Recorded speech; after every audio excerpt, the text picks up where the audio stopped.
میرے پیارے آقا صلی اللہ تعالی علیہ وآلہ وسلم کے پیارے دیوان،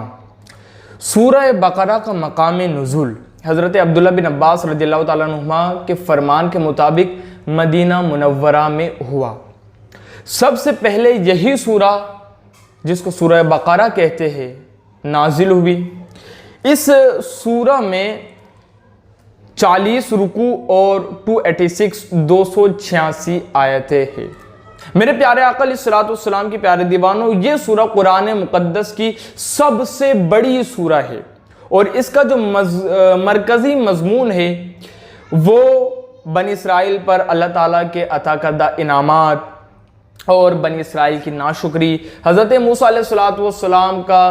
ان کے بیچ میں درس دینا، اللہ کی طرف بلانا اور ان لوگوں کا سرکشی کرنا اور حضرت موسیٰ علیہ السلام سے کیے ہوئے وعدوں کو بار بار توڑنا۔ اس صورت کے اندر ذکر ہے کہ بنی اسرائیل نے کئی انبیاء کو شہید کیا اور